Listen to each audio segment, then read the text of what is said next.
Hello, and thanks for everyone joining us today. Again, I'm Max Porterfield. I'm President and CEO of Callinex Mines. We're expanding some high-grade gold and copper deposits in various prolific Canadian mining districts with a focus in Newfoundland, Canada, where we've got our Point Leamington deposit, which will be the bulk of our conversation today. Here are the forward-looking statement information for the quick readers out there.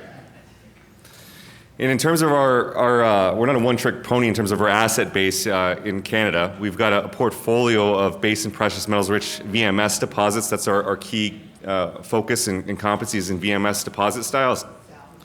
With that being said, we're known for our very high-grade copper discoveries in Manitoba, where we've got some of the highest-grade copper on a global basis, just outside of the Flin Flon camp there. And then we also have our Nash Creek deposit in New Brunswick, Canada, which is a zinc-lead asset. But again, as I mentioned, we'll be discussing our deposit in Newfoundland, Canada, called Point Leamington, which is a gold, copper, zinc deposit, pit-constrained, in really a great jurisdiction. And again, if you look at all the assets, the key is that they're near surface and they're in close proximity to existing infrastructure with exceptional upside, both from an exploration side of things, as well as fast-tracking them on the development front. So Point Leamington sits about 35 kilometers away from Grand Falls, Windsor, which you can see to the south. It's over a 20 million ton deposit. Over 18 million tons of that are pit-constrained. So again, it's a pit-constrained resource that sits within a mineral lease, so it provides for advanced permitting, similar to our high-grade copper discovery in Manitoba that also sits within a mineral lease. You have the benefit of a really robust permitting regime in Newfoundland. It consistently rates as one of the top 10 jurisdictions globally. So again, they've got a great support system, as well as you've got the clean, low-cost hydroelectric power, which you see in a lot of these great jurisdictions here in Canada. Again, Tier 1 jurisdictions. So Point Leamington, I want to jump into a little bit about the history of that. And really, it's got a really high-caliber group of companies that have worked on it historically, starting in 1953 when the project was actually first mapped by Newmont. Subsequently, it was an airborne survey was flown by Phelps Dodge. And then in 1971, Noranda discovered Point Leamington, and they held that all the way up until 1998. They did various exploration on the deposit, really focused on the copper zinc portion of the VMS deposit, and less on the gold, and very limited metallurgical work on it as well in 1976 and 1988. As I mentioned, 1998, it was divested by Noranda, and then following up on that in 1999, BHP actually optioned the property on a 70-30, earning in 70% of the property, or the deposit, for taking it into construction. And the last exploration on the property is actually in 2004, so over 20 years ago. And that was a very successful exploration where they grew the deposit along strike, hit a new zone of mineralization to the south. And from an exploration standpoint, it sits with a lot of opportunity, and we'll discuss that briefly as we go about the presentation.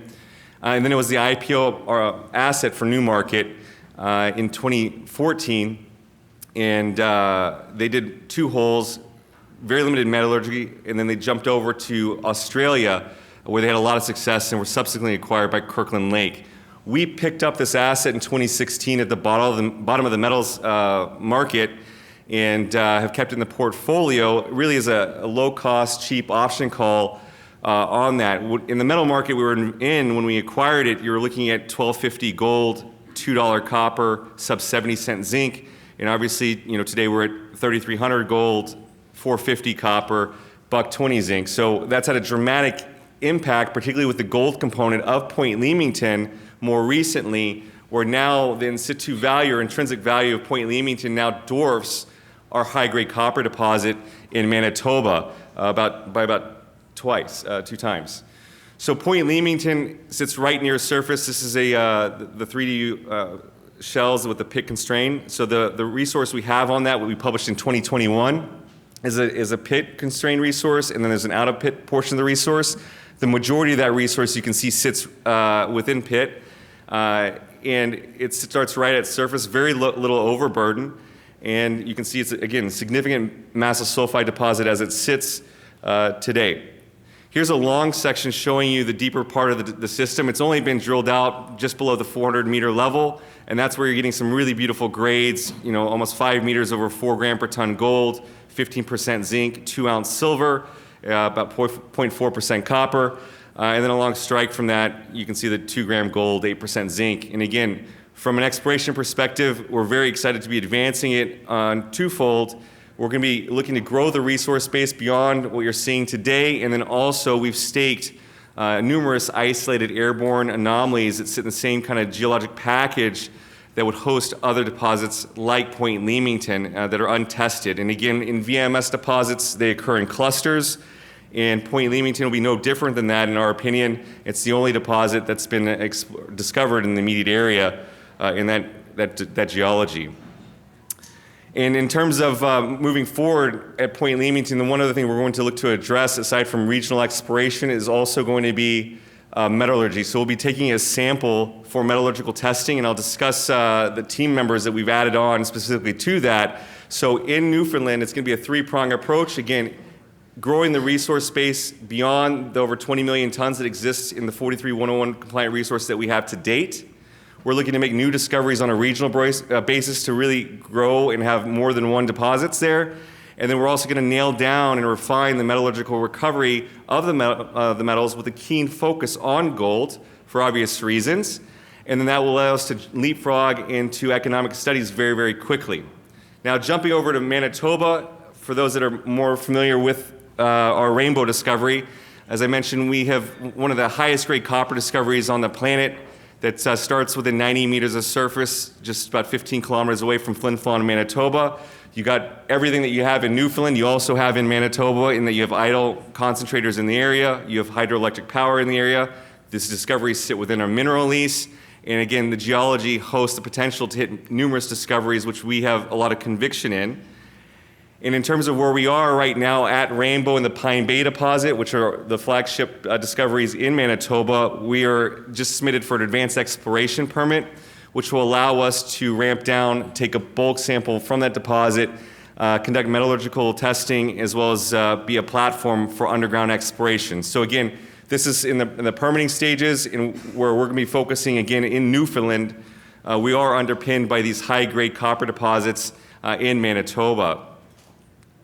And I wanted to touch on the team because we have made some recent additions to the team, and you can have a great asset, but without the people to drive the asset forward, it's quite limiting. And I'm very, very pleased to be surrounded by some very accomplished individuals on all facets, from exploration, mine building, as well as recovery of metals. Peter Jones, for example, is our engineer. He's the founding CEO of Hud Bay. He's built some of the biggest VMS mines in Canada. Mike Maslowski is a member of the Canadian Mining Hall of Fame for a dozen VMS discoveries in Manitoba and beyond. Alan Valls, geophysicist, Hud Bay, Bill Dennis Award winner for the Lawler mine in Manitoba. And then more recently, just this week, we've added on some really acclaimed metallurgists that I take a lot of pride that they joined our team, and that is in Dr. Kondos and Dr. Choi. They got over 70 years of experience in innovation for the metallurgical recovery of metals with a keen focus on gold and silver. They were pioneers in the Gold Strike mine in Nevada, where they invented a new approach to recovery of that mine in a very green way, using thiosulfate instead of cyanide. So again, we've got innovators on all facets, from exploration, mine building, recovery, and we're looking to utilize that skill set as we advance what we're looking to do in Newfoundland, Manitoba, and beyond. So again, from the overall standpoint, I really think Callinex encompasses what makes a stellar exploration story and company. We've got a tight capital structure, 19 million shares outstanding, no debt on the balance sheet, and again, very large institutional support for the company. We've got expanding high-grade discoveries with a solid resource base. And a $15 million market cap, I think you can see extreme value and opportunity from that perspective. And we've got a strong team that's delivered on all facets of the mining business, from discovery all the way to production, and really pleased to see them alongside myself as we drive these discoveries forward. So thank you so much for your time. I'll be here for the rest of the conference, of course, and be pleased to discuss anything else that you might have after hearing me speak. Thank you.